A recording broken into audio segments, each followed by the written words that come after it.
न थके अभी पैर ना भी हिम्मत हारी है।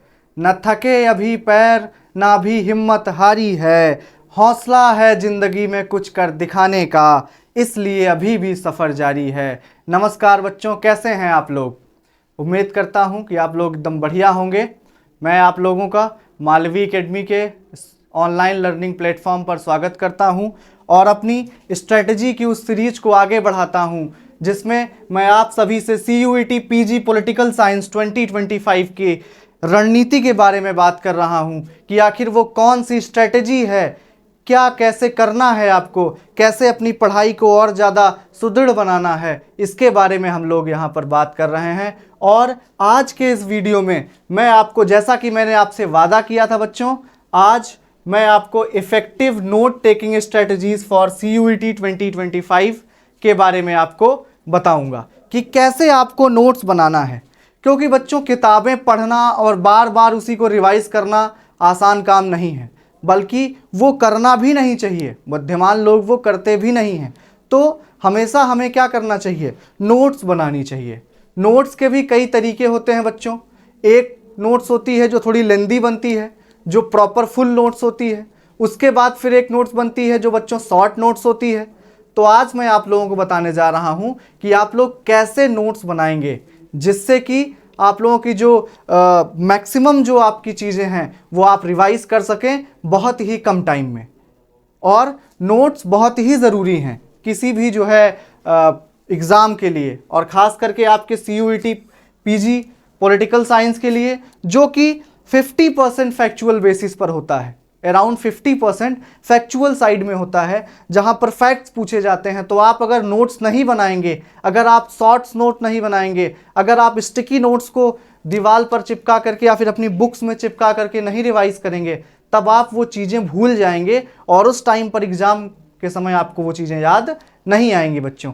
इसीलिए क्या करना है कि हमें नोट्स बनाना बहुत ही महत्वपूर्ण है। तो आज के इस वीडियो में हम लोग क्या बात करेंगे? How to create efficient and organised notes. कैसे हम एक नोट्स को ऑर्गेनाइज्ड वे में बनाएंगे और कैसे उसका जो आउटपुट है वो मैक्सिमम उससे हम ले सकेंगे, कि कैसे जो उसका लाभ है वो हमें ज़्यादा से ज़्यादा हो। एक बार, जैसे मान लीजिए एक चैप्टर हमने पढ़ा, उसकी मैंने आपको पहले भी बता रखा है कि एक A4 शीट में क्या करना है, आपको नोट्स बनाना है बच्चों। तो आपने उस बुक का बार बार वो चैप्टर पढ़ने की बजाय आप क्या करेंगे कि जो है पूरा उस जो आपने A4 शीट पर उस चैप्टर की समरी या नोट्स बना के रखा है उसी को आप रिवाइज करेंगे, और वो क्या हो जाएगा, फिर आपका पूरा रिवाइज हो जाएगा और आपको सारी चीज़ें रिकॉल हो जाएंगी। दूसरी बात क्या है? टेक्निक्स फॉर समराइजिंग की कॉन्सेप्ट। मैं आपको ये भी बताऊंगा कि कैसे नोट्स बनाना चाहिए। इवन मैं जो मेरी खुद की नोट्स है, जो मैंने CUET PG के दौरान बनाई थी, या फिर UGC नेट JRF के एग्ज़ाम के टाइम पे जो मैंने नोट्स बनाई थी, तो किस तरीके से नोट्स बनाना होता है बच्चों, क्या क्या चीज़ें उसमें लिखनी होती है, क्या चीज़ें आप जो है छोड़ सकते हैं, सेंटेंस आपको पूरा नहीं लिखना होता है, शॉर्ट नोट्स टाइप आपको बनाना होता है। तो वो सारी जो स्ट्रेटजीज़ हैं जो मैंने भी फॉलो की और मुझे काफ़ी फ़ायदा हुआ, वो चीज़ें भी मैं आपको बताऊंगा और कुछ एक्स्ट्रा चीज़ें भी मैं आपको बताने का प्रयास करूंगा। How to use maps, flash cards and other tools for revision. कैसे जो मैप है उसका आप यूज कर सकते हैं। उसके अलावा मैप के अलावा आप स्टिकी नोट्स कैसे चिपका सकते हैं, या फिर आप A4 शीट पेपर को आधा करके उसमें आप चीज़ें शॉर्ट नोट्स टाइप में लिख करके उसको अपनी वॉल पे चिपका सकते हैं, या फिर आप उसको अपनी नोट्स में रख सकते हैं और बार बार जो है उसको क्या करते रहेंगे, रिवाइज करते रहेंगे। जैसा कि मैंने आपको पहले वीडियोज़ में बता ही रखा है कि रिवीजन इज़ द की। जितना ज़्यादा आप रिवाइज करेंगे उतना ही ज़्यादा आपके लिए प्रिपरेशन के लिए क्या होगा, वो बहुत अच्छा होगा। क्योंकि जो ह्यूमन टेंडेंसी है वो क्या है, भूलने की टेंडेंसी है। हम चीज़ों को भूल जाते हैं। याद रखने में समस्या होती है, भूलने में कोई समस्या नहीं होती है। आप किसी चीज़ को 10-15 दिन रिवाइज ना करें और वो चीज़ आधी तो भूल ही जाएंगे आप। इसीलिए मैंने आपका वो जो टाइम टेबल भी था उसको इस हिसाब से बांट रखा है कि आप जब थियरी पढ़ें तो उसके बाद आपके पास पर्याप्त समय हो कि आप रिवाइज कर पाएं, और उसके बाद भी पर्याप्त समय हो कि आप MCQ भी लगा पाएं बच्चों। तो ये तीनों चीज़ें, 3 ब्रह्मास्त्र आपको पूरे जितना भी प्रिपरेशन 6 महीने का है आपके CUET PG का, मैं मान के चल रहा हूं कि इस बार आपका बहुत अच्छी यूनिवर्सिटीज में एडमिशन हो जाएगा।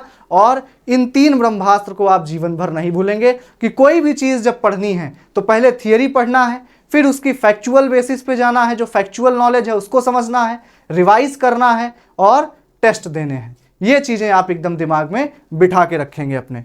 ठीक है बच्चों, तो स्टार्ट करते हैं हम लोग। और इसी वीडियो में मैं खुद आपके सामने लाइव जो है नोट्स बना करके भी दिखाऊंगा कि कैसे आपको नोट्स बनाना होता है बच्चों। ठीक है, तो इससे आपको थोड़ा आइडिया लग जाएगा। तो सबसे पहले तो आपको यह जानना है कि व्हाट इज नोट मेकिंग।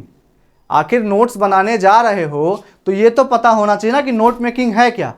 तो नोट मेकिंग क्या होती है? Note making is a way of recording, writing important details from a source.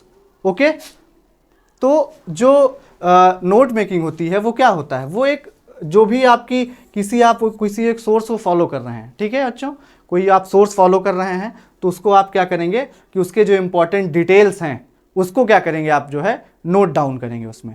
मान लीजिए आप कोई बुक पढ़ रहे हैं, कोई उस बुक का कोई चैप्टर पढ़ रहे हैं आप, और उसके बाद जो उसकी मेन पॉइंट्स हैं, जो उसकी मेन चीज़ें हैं, वो आप क्या करेंगे बच्चों उस नोट्स में लिखेंगे। ठीक है, the source can be any book, articles, class lecture और ओरल डिस्कशन। अब नोट्स कहाँ से आपको बनानी होगी बच्चों?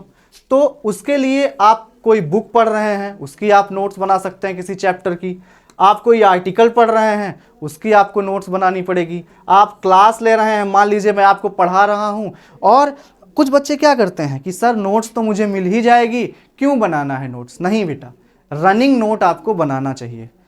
कभी भी जब भी कोई भी क्लास आप लोग कर रहे हैं बच्चों, तो आपको रनिंग नोट क्या करनी है? बनानी है।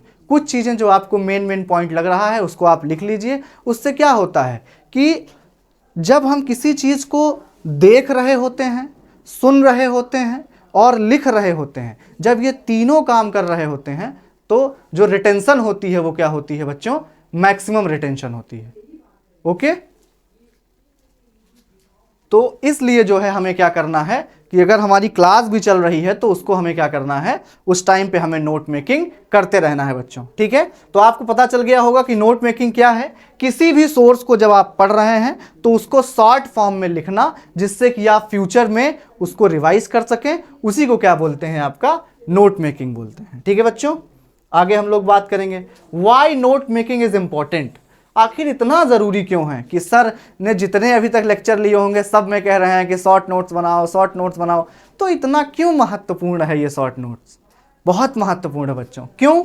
It helps in organising main points for future use और फॉर रिवीजन पर्पज। इसका मतलब क्या हुआ कि मान लीजिए आपने कोई चीज़ पढ़ी बच्चों, तो बार बार तो आप उस बुक से पढ़ नहीं पाएंगे कि जब भी आपको पढ़ना हुआ जो है प्रियम्बल आप हर बार लक्ष्मीकांत उठा रहे हैं, लेंदी हो जाएगा ना बच्चों।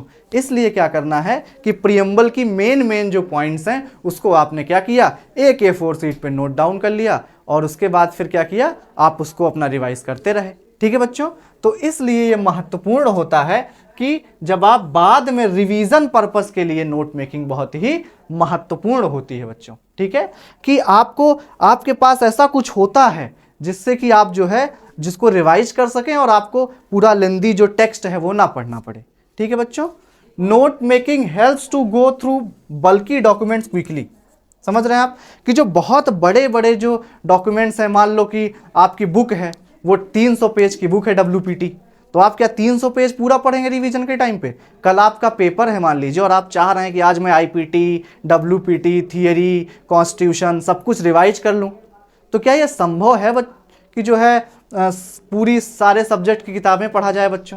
तो ये संभव नहीं होता है। इसलिए हमें क्या करना है कि नोट्स बनानी है, जिससे कि जो बल्कि डॉक्यूमेंट्स हैं, जो काफ़ी ज़्यादा जो है जिसमें कंटेंट है किताबों में, उसको हम शॉर्ट नोट्स में बना लेंगे अपने काम की चीज़ें, और जो है उसको हम बार बार रिवाइज करते रहेंगे। बट यहाँ पर एक बात बहुत ही इंपॉर्टेंट है बच्चों जो आपको नोट करनी चाहिए कि कभी भी पहली रीडिंग में ही नोट्स बनाने मत बैठिए।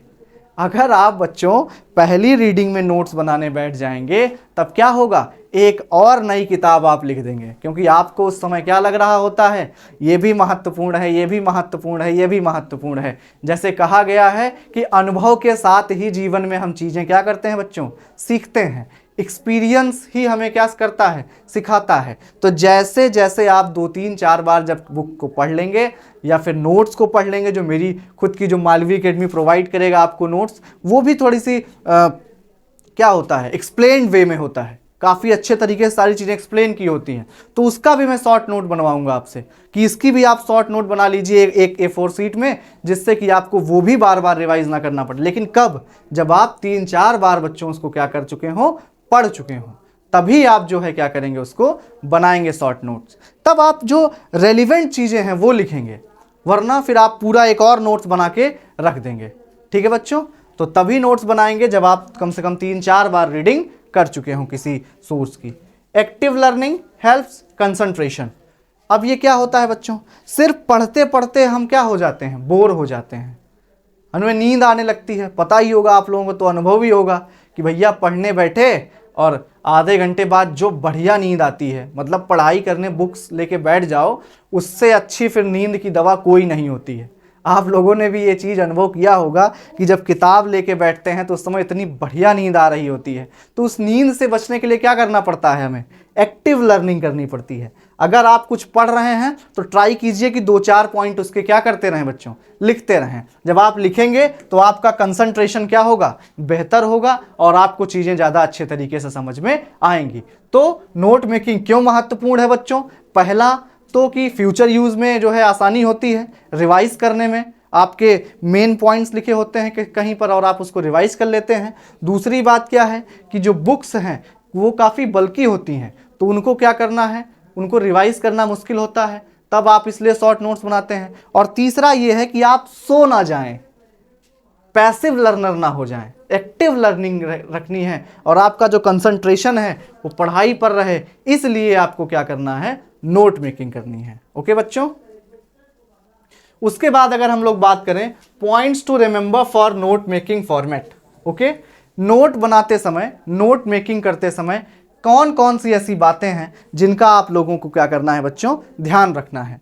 Avoid using long sentence. सबसे बड़ी मिस्टेक जो स्टूडेंट्स हैं वो यही करते हैं कि भैया किताब की पैराग्राफ उठाया और नोट्स में छाप दिया, कि पूरा एक सेंटेंस उठाया और उस पर छाप दिया। कोई मतलब नहीं है बच्चों उस वैसी नोट्स का। आपको क्या करना है, की पॉइंट्स उठाने हैं, कि अगर जो है आपका अरिस्टोटल प्रैग्मेटिक थिंकर है, तो आप अगर अरिस्टोटल के सामने प्रैग्मेटिक एक कीवर्ड लिख दिया, तब आपको ये समझ में आ जाना चाहिए कि हाँ अरिस्टोटल प्रैग्मेटिक थिंकर है, प्रैग्मेटिक का मतलब क्या होता है, ये आपके दिमाग में ऑटोमेटिकली चल जाएगा, क्योंकि आपने तब तक कॉन्सेप्ट लर्निंग कर चुके होंगे, आप लोग समझ चुके होंगे थियोरेटिकल पोर्शन, आपको बस रिकॉल करना होता है। तो जो ये कीवर्ड्स होते हैं ये आपको क्या करते हैं, वो सारे पॉइंट, वो सारे कॉन्सेप्ट क्या करते हैं, रिकॉल करने का काम करते हैं। तो आपको क्या करना है, लॉन्ग सेंटेंसेस नहीं पूरा कॉपी कर लेना है कि वहाँ से उठाया यहाँ पे छाप दिया, ऐसा नहीं करना है बच्चों। उसके बाद क्या है, never lose the main idea of the content topic. पता चला शॉर्ट नोट्स बनाने के लिए सर ने कह दिया, अब लिखा था उसमें कुछ और, उसका कंटेंट था कुछ और, बुक में उसका मतलब था कुछ और, आपने अब इतना शॉर्ट कर दिया कि उसका मतलब ही ख़त्म हो गया, समझ में ही नहीं आ रहा है आपको कि क्या है, किस चीज़ से रिलेटेड है, क्या इसमें आगे आएगा। नोट्स हमेशा वो परफेक्ट होती है जिसका कि जितना शॉर्ट फॉर्म आप लिखें कि आपको वो चीज़ बड़े अच्छे तरीके से रिकॉल हो जाए, आपको समझ में आ जाए कि अच्छा ये कीवर्ड उस चीज़ का है। प्रैग्मेटिक कीवर्ड अरिस्टोटल का है, गोल्डन मीन अरिस्टोटल का है। गोल्डन मीन के थ्रू वो क्या कहना चाहते हैं कि दो एक्सट्रीम्स के बीच में जो मिडिल पाथ है हम उसको चूज करेंगे। तो ऐसी चीज़ें आपको करनी है, कभी भी ऐसे नहीं करना है, इतना शॉर्ट नहीं कर देना है कि उसका जो मेन आइडिया है, जो उसका क्रक्स है, वही खत्म हो जाए। ठीक है बच्चों, तीसरी बात क्या है, ignore information which is less important. अब लेस इंपॉर्टेंट से मेरा क्या मतलब है, आप तो कहेंगे सर बुक में लिखा है तो सब इंपॉर्टेंट है। नहीं बच्चों, कुछ चीज़ें आपकी समझने के लिए भी होती हैं, कुछ चीज़ें आपको, जब ये PYQs आप सॉल्व करेंगे, यहीं पर PYQs का रोल आता है, जो कि मैं आगे वीडियो लेके आऊँगा कि what is the role of PYQs in your preparation. आपकी जो तैयारी में जो पुराने पेपर्स हैं, PYPs हैं, उनका क्या योगदान होता है, इस पे मैं अभी वीडियो लेके आऊँगा। ठीक है, आपको समझाऊंगा कि क्या कैसे उसको कैसे यूज करना चाहिए। बट जब आप PYQs लगाते हैं, जब आप प्रीवियस ईयर पेपर्स लगाते हैं, तब आपको ये समझ में आता है कि आपके लिए उस टॉपिक में क्या इंपॉर्टेंट है, क्या पढ़ना है, क्या छोड़ना है। ऐसे में तो अगर आपने देखा ही नहीं है, आप अपने दुश्मन को जानते ही नहीं हैं कि उसकी क्या कमजोरी है, क्या उसकी ताकत है, तब तो आप पूरा सब कुछ करते रहेंगे। पता चला आपके दुश्मन को जो है, आपके दुश्मन के पास जो है ऐसे लोग नहीं हैं जो है उससे घुड़सवारी करके मार सकें। जैसे पहले होता था ना, अपने जो है मिडिवल टाइम में कि घुड़सवार होते थे। मान लो वो घुड़सवारी में जो है अच्छा नहीं है और आपने घुड़सवारी छोड़ के और बाकी सब कुछ मजबूत कर लिया है, तब तो फेल हो जाइएगा ना। क्योंकि अगर उसकी कमजोरी घुड़सवार जो सैनिक हैं वो हैं, तब आपके पास घुड़सवार सैनिक होने चाहिए। तो आपको कैसे ये पता चलेगा बच्चों? आप अपने सूत्रों के हवाले से उनके बारे में जानकारी इकट्ठा करेंगे। तो आपके CUET PG 2025 के सूत्र क्या हैं? आपके सूत्र हैं बच्चों ये PYQs हैं। ठीक है, आगे बात करते हैं। B brief, clear and specific. हमेशा बहुत लेंदी नोट्स नहीं बनाना है। मैंने तो आपके लिए क्राइटेरिया रख दिया है कि आप कोई भी टॉपिक पढ़ रहे हो, एक A4 शीट से ज़्यादा आपको नहीं करना है। एक A4 शीट आपको यूज करनी है, उसी में पूरा टॉपिक आपको यूज करना है। ठीक है बच्चों, यूज एब्रीविएशन। अब आप अपने लिए शॉर्ट फॉर्म्स बना लें, एब्रीविएशन बना लें कि हम इसके लिए ये लिखेंगे। ये सबका यूनिक होता है, किसी का मैच नहीं करता है। हो सकता है आप कुछ चीज़ें छोटी लिख रहे हो, ठीक है, तो उससे रिलेटेड आप क्या करेंगे, आप अपना एब्रीविएशन बनाएंगे और नोट्स में उनको यूज करेंगे, जिससे कि आपका समय की बचत होगी। Make your notes more memorable by adding colours, drawing and symbols. जो ह्यूमंस जो साइकोलॉजी है, जो मनुष्य का स्वभाव है, जब कोई चीज़ सुंदर दिख रही होती है, अच्छी अट्रैक्टिंग दिख रही होती है, कलरफुल होता है, तब आप उसको ज़्यादा टाइम तक क्या करते हैं बच्चों, याद रख पाते हैं। तो इसीलिए क्या करना है आपको कि जो भी आप नोट्स बना रहे हैं उसमें ट्राई करें कि उसको कलरफुल पेन, 4 पेन ले लें, ब्लू, ब्लैक, रेड, ग्रीन। उसको अच्छे से आप जो बहुत, इसको भी जो है बहुत अच्छी टेक्निक होती है जो मैं भी यूज़ करता था, कि आपको क्या करना है, जो सबसे ज़्यादा इंपॉर्टेंट उसको आप रेड से कर दो, जो उसके बाद थोड़ा सा कम इंपॉर्टेंट उसको आप ग्रीन से कर दो, फिर जो नॉर्मल है उसको आप ब्लैक और ब्लू से करते रहो। इससे क्या होता है कि जब आधे घंटे बचे होते हैं एग्जाम में, तब आप क्या चाहते हो कि जो सबसे ज़्यादा मोस्ट इंपॉर्टेंट चीज़ें हों वो आप रिवाइज कर पाएँ। तो इसलिए क्या करना होता है कि उस टाइम पर आप रेड से जो आपने लिखा है उसको आप रिवाइज कर लेंगे, आपका मोस्ट इंपॉर्टेंट चीज़ें क्या हो जाएंगी बच्चों, रिवाइज हो जाएंगी। तो इसलिए हमेशा कलर्स का यूज करना चाहिए। ओके, ड्राइंग्स का, अब मान लीजिए कोई ऐसी चीज़ आप पढ़ रहे हैं, प्लेटो पढ़ रहे हैं, उसकी 4 किताबें हैं, तो आपने क्या किया कि बीच में आपने क्या लिखा बच्चों, प्लेटो लिखा, उसके बाद इसको बॉक्स में किया, 1 2 3 4 5 जितनी भी किताबें हैं वहां पे आपने ऐसे बॉक्स बनाए और उन सारी किताबों के बारे में आपने लिख दिया। तब आप क्या देखेंगे बच्चों, आप देखेंगे कि जो आपकी रिटेंशन पावर है वो ज़्यादा तेज हो जाएगी। ऐसे में आपको वो किताबें भूलेंगी नहीं बच्चों। क्यों नहीं भूलेंगी? क्योंकि आपने एक पिक्चर सेव कर ली है अपने दिमाग में कि प्लेटो ऐसे है, उसके चारों तरफ उसकी किताबें हैं, यहाँ पे ये बुक लिखी है, यहाँ पे ये बुक लिखी है, यहाँ पे ये बुक लिखी है। तब आप उस चीज़ को भूलेंगे नहीं। तो आप पिक्चर के माध्यम से भी कुछ चीज़ें याद रख सकते हैं बच्चों। ठीक है, अगर हम लोग बात करें कि how to make notes in political science, अब मैं थोड़ा सा स्पेसिफिक नॉलेज आपको दूंगा कि पॉलिटिकल साइंस में कैसे नोट्स बनानी है। अभी तक हमने जनरल बातें की कि क्या क्या ध्यान रखना होता है नोट मेकिंग करते समय, लेकिन अब मैं आपको बताऊंगा कि पॉलिटिकल साइंस में कैसे आप सब्जेक्ट स्पेसिफिकली कैसे आप नोट्स बना सकते हैं। तो अगर पहले बात करें political theory, western political thought और इंडियन पॉलिटिकल थॉट की, तो इन सब्जेक्ट्स में आप कैसे नोट्स बना सकते हैं। सबसे पहले तो इन सब्जेक्ट्स की थियरी, WPT, IPT की क्या खासियत होती है बच्चों, इसमें थियरेटिकल पोर्शन होता है, इसमें थिंकर होते हैं, उनकी बुक्स होती हैं, उनके कोटेशन होते हैं, उनके लाइफ जो इवेंट्स हैं वो होते हैं, जिनको कुछ कुछ हमको क्या करना होता है, याद रखना होता है। तब इनसे रिलेटेड हम कैसे नोट्स बनाते हैं वो मैं आपको बताने जा रहा हूं। तो सबसे पहले क्या करना है बच्चों, एक सेकेंड बच्चों, पेन का कलर चेंज कर लूं मैं भी, जिससे कि आपको भी अच्छे से समझ में आए। तो पहली बात क्या है, write down the name of thinker, his her main works and main theories. सबसे पहले क्या करना है बच्चों कि जो भी थिंकर है उसको आप क्या करेंगे, उसका नाम लिखेंगे। ठीक है, मान लो क्या किया, जैसे मान लीजिए आपने यहाँ पे लिख दिया रॉल्स। अभी मैं आपको नोट्स बना करके भी समझाऊंगा। मान लीजिए आपने यहाँ पे क्या लिखा, रॉल्स। सबसे पहले आपने लिख दिया थिंकर का नाम। उसके बाद आप क्या करेंगे, यहाँ पर आप उसके लिख देंगे मेन वर्क्स। मेन वर्क्स ऐसे लिखा आपने। उसके बाद ऐसे करके सारे आपने वर्क्स क्या किए, उसके डाल दिए।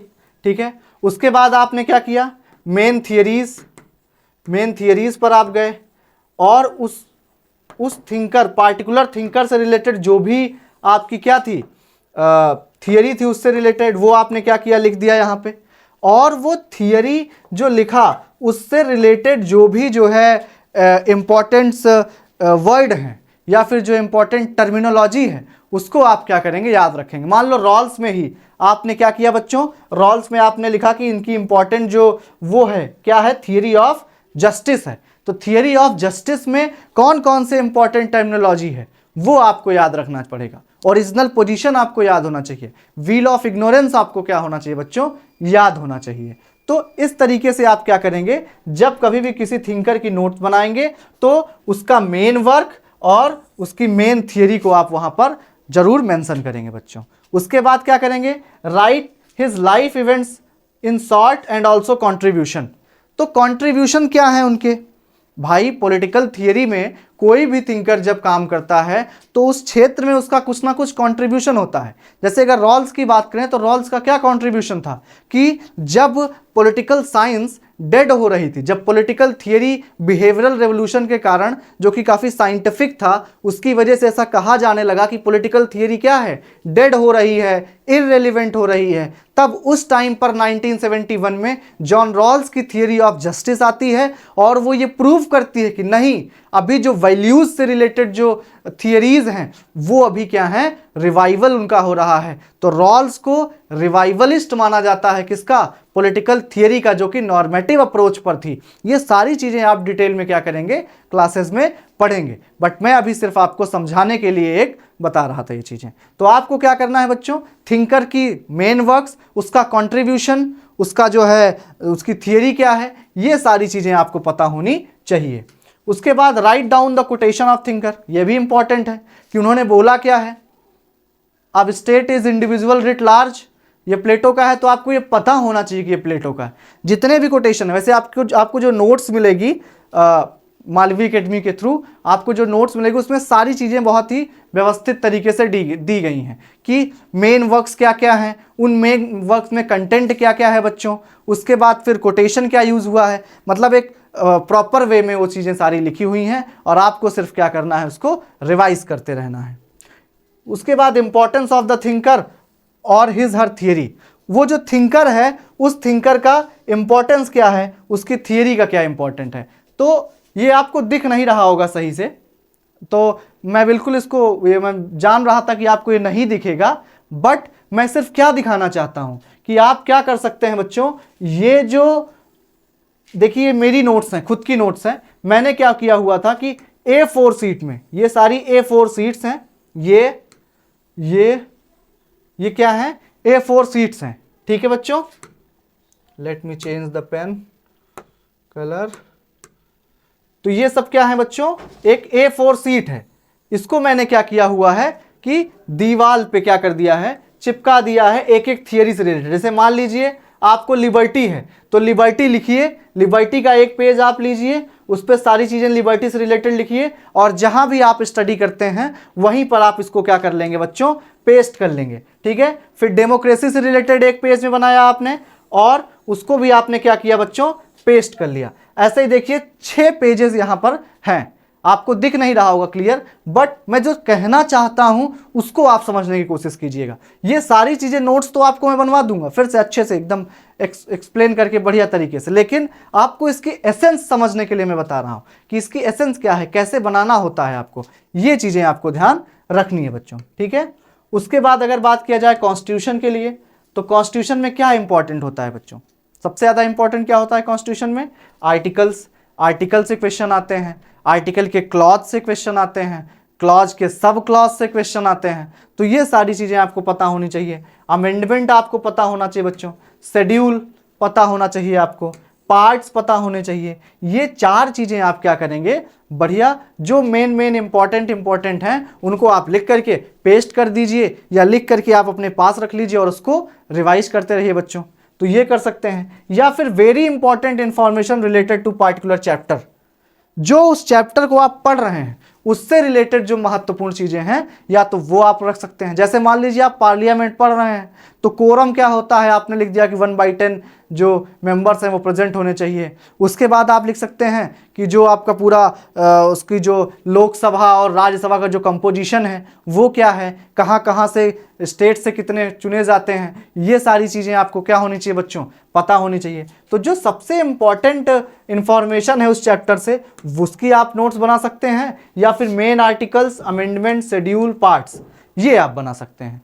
ऐसे आपको कॉन्स्टिट्यूशन की नोट्स बनानी है। अब मैं आपको दिखाना चाहता हूं कि ये मेरी नोट्स है जो मैंने लक्ष्मीकांत, जब 6-7-8 बार मैंने पढ़ी लक्ष्मीकांत, तो उसके बाद जाकर के मैंने क्या किया कि लक्ष्मीकांत के जितने भी चैप्टर हैं, ठीक है, आपको तो उतने ही पढ़ने हैं जितने आपके सिलेबस में हैं, तो मैंने क्या किया, उन चैप्टर्स को पढ़ करके 4-5 बार पढ़ा, उसके बाद उसकी समरी पूरी मात्र A4 शीट पेपर पे क्या कर दिया, पूरा लिख दिया। तब आपको यहाँ सही से दिख नहीं रहा होगा, बट आप इसका एसेंस समझिए कि कैसे आपको ये चीज़ें बनानी है। कि आपने लिखा मेकिंग ऑफ द कॉन्स्टिट्यूशन, लिख दिया, उसके बाद आपने डेट डाली कि 34 में क्या हुआ, 38 में क्या हुआ, उसके बाद कब ये कॉन्स्टिट्यूट हुई आपकी जो वो कॉन्स्टिट्यूशन बनाने की असेंबली थी वो आपकी कब बनी, ठीक है, कैबिनेट मिशन प्लान क्या था, फर्स्ट मीटिंग कब हुई कॉन्स्टिट्यूएंट असेंबली की, सेकंड मीटिंग कब हुई, सच्चिदानंद सिन्हा कब बनाए गए, डॉक्टर राजेंद्र प्रसाद कब बने,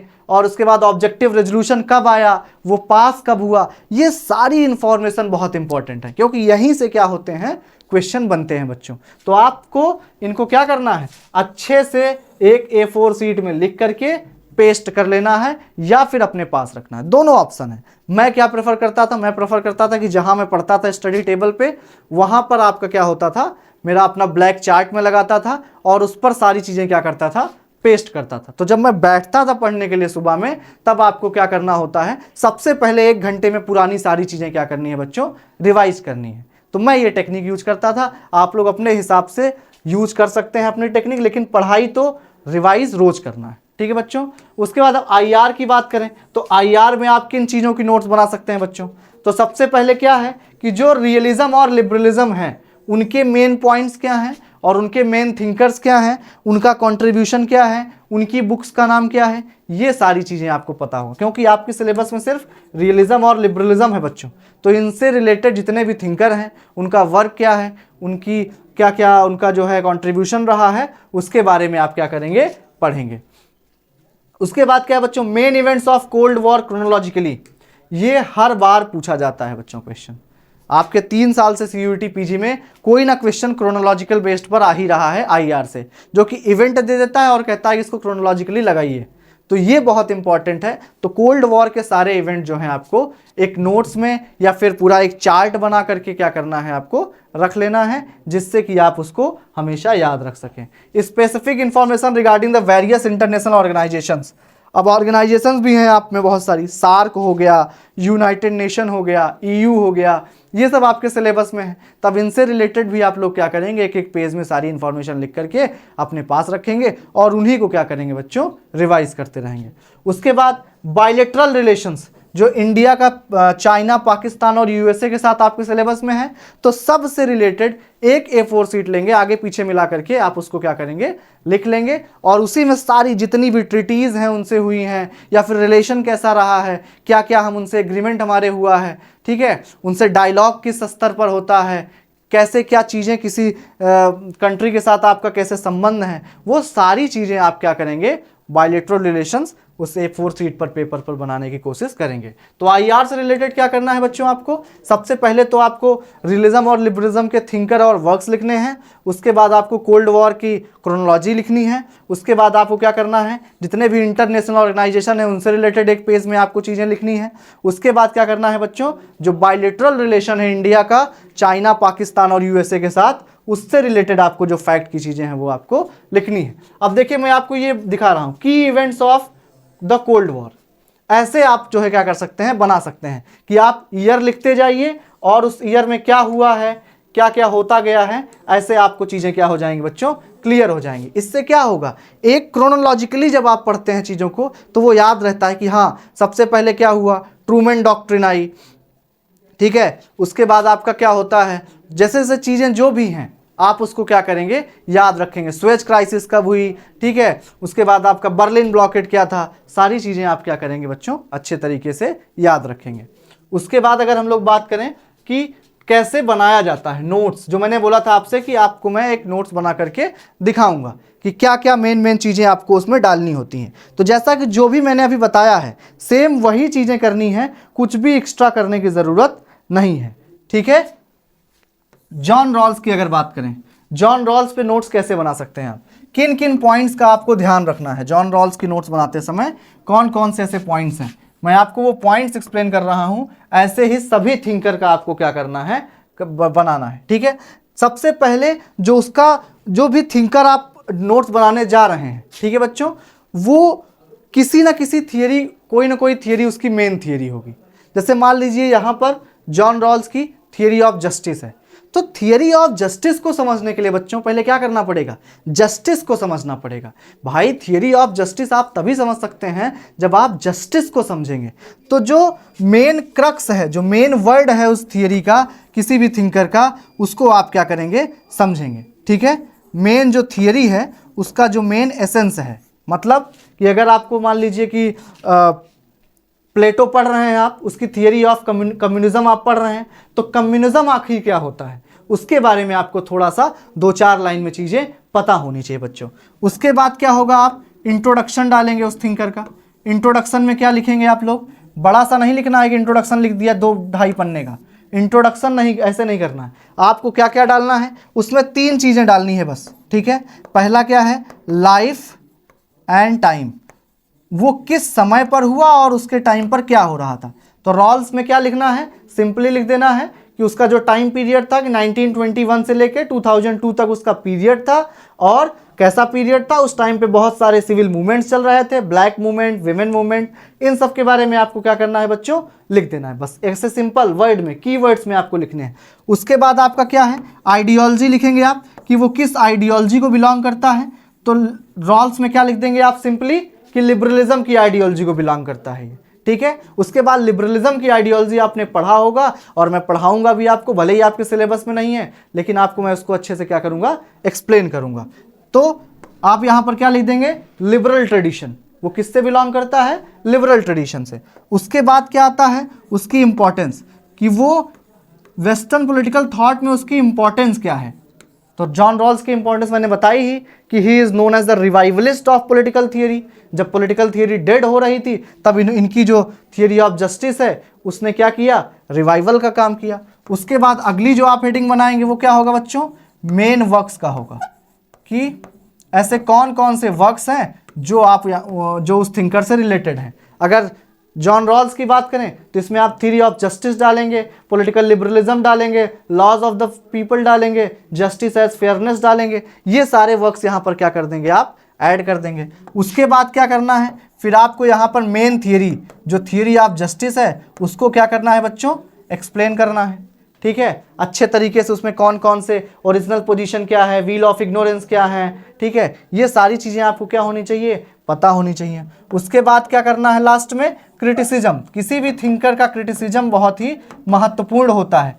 क्यों महत्वपूर्ण होता है बच्चों, क्योंकि क्रिटिसिज्म से ही नए थिंकर का जन्म होता है। जो नया दार्शनिक है, जो नया विचारक है, उसका जन्म कैसे होता है, जब किसी एक थिंकर का क्रिटिसिज्म होता है तब उससे नए थिंकर का जन्म होता है और वो अपनी थियरी उसके क्रिटिसिज्म के आधार पर देता है। अगर यहाँ पर रॉल्स की बात करें तो रॉल्स को क्रिटिसाइज किसने किया था, आपके कम्युनिटेरियन, सैंडल ने, मैकिंटायर ने, ठीक है, टेलर ने, इन लोगों ने इनको क्रिटिसाइज किया।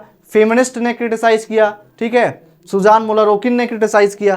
तो जो भी उस थिंकर का क्रिटिसिज्म होगा उसके बारे में आप लोग क्या करेंगे, यहाँ पे लिखेंगे। तो ये आपका स्ट्रक्चर होगा, जैसे आप हर एक थिंकर की नोट्स को क्या कर रहे होंगे बच्चों, बना रहे होंगे। अगर हम लोग आगे बात करें कि यूज ऑफ स्टिकी नोट्स, तो स्टिकी नोट का आप कैसे यूज करेंगे, सबसे ज़्यादा महत्वपूर्ण बात यह भी है बच्चों। तो किन किन चीज़ों में आप स्टिकी नोट्स का यूज कर सकते हैं, जैसे इंपॉर्टेंट बुक्स ऑफ थिंकर। मैं क्या करता था कि स्टिकी नोट लेता था, ब्लैक चार्ट अपने सामने चिपकाया स्टडी टेबल के पास, उसके बाद स्टिकी नोट्स में हर एक थिंकर का, जैसे मान लीजिए मैंने अरिस्टोटल लिया तो अरिस्टोटल ऊपर लिख के, उसका टाइम पीरियड लिख के, उसकी एकेडमी का नाम लिख दिया कि जो है उसकी एकेडमी का क्या नाम था, ठीक है, लिशियम। उसके बाद फिर आप क्या करेंगे, उससे रिलेटेड सारे वर्क्स आपने वहाँ पे लिख दिए और उसी ब्लैक चार्ट में क्या किया, चिपका दिया। फिर आपने मैकियावली का नाम लिखा, मैकियावली के सारे वर्क्स लिखे, उसको भी वहीं पे चिपका दिया। तो आपके सामने, आंखों के सामने जब आप होगा, वो सारी चीज़ें बुक्स होंगी और आप उसको रोज़ रिवाइज कर रहे होंगे, तब क्या होगा बच्चों कि आप उसको भूलेंगे नहीं। उसके अलावा क्या कर सकते हैं, इवेंट्स ऑफ IR के इवेंट्स, उनको आप स्टिकी नोट्स में लिख सकते हैं। आर्टिकल्स ऑफ इंडियन कॉन्स्टिट्यूशन, अगर कोई आर्टिकल आप बार बार भूल रहे हैं तो उसका एक ही उपाय है कि उसको आप लिख करके चिपका लें और बार बार उस पर नज़र जाती रहेगी आपकी और आपको वो चीज़ क्या हो जाएगी, याद हो जाएगी। अब मैं आपको दिखाना चाहूँगा, ऑब्वियसली आपको दिख नहीं रहा होगा, बट मैं ये क्या दिखाना चाहता हूँ, एसेंस दिखाना चाहता हूँ कि कैसे आपको स्टिकी नोट्स चिपकाने होते। जैसे मेरा ये UGC नेट JRF का था, तो मैंने क्या किया हुआ था कि सारा जो है ये पूरा स्टिकी नोट्स क्या किए थे, मैंने चिपका रखे थे। इसमें अगाना सुत बर्नी जो मेरे सिलेबस में था, आपको नहीं पढ़ना है वो, तो आप अपने हिसाब से Plato, Aristotle, Machiavelli, Hobbes, Locke, Rousseau, ऐसे क्या करेंगे, स्टिकी नोट्स क्या करेंगे, लगाते जाएंगे और वो आप क्या करेंगे, बार बार रिवाइज करेंगे। एक जो है अपना चार्ट लगाएंगे ब्लैक, उसके बाद उसमें स्टिकी नोट्स आप क्या करेंगे बच्चों, यूज करेंगे।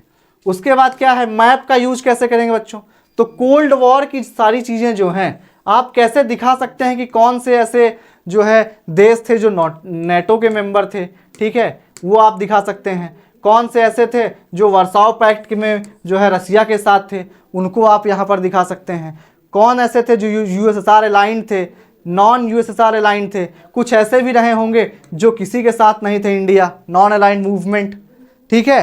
तो इन सब के बारे में आप क्या कर सकते हैं, ऐसे मैप के थ्रू क्या कर सकते हैं बच्चों, पढ़ाई कर सकते हैं। तो अगर जो आज का जो ये हमारी क्लास रही, उसकी एसेंस क्या है, उसकी एसेंस है बच्चों कि आपको नोट्स कैसे बनाना है, क्योंकि नोट्स बनाना भी एक कला है, तो आपको वो पता होना चाहिए कि कौन कौन सी ऐसी चीज़ें हैं जो आप उसमें डालेंगे, ठीक है बच्चों। तो उम्मीद करता हूँ कि आज के इस वीडियो को देखने के बाद आप लोग नोट्स की एक जो प्रॉपर तरीका जो होता है वो आपको पता होगा। मैंने कोशिश की कि जो पॉलिटिकल साइंस का स्पेसिफिक सब्जेक्ट्स है उसको लेकर के आपको नोट मेकिंग सिखाया जाए, और मैं उम्मीद करता हूं कि आप लोग इसको फॉलो करेंगे और मुझे 100% पता है कि क्या होगी, सारी चीज़ें आपकी तैयार हो जाएंगी। और जब Malvi academy Umang batch CUET PG Malvi academy ने उमंग बैच लॉन्च किया है, जैसा कि आप लोगों को पता ही है, तो जब आप लोग इसको ज्वाइन करेंगे तब मैं आपको जो पढ़ाऊंगा वो एक तो आपको पूरी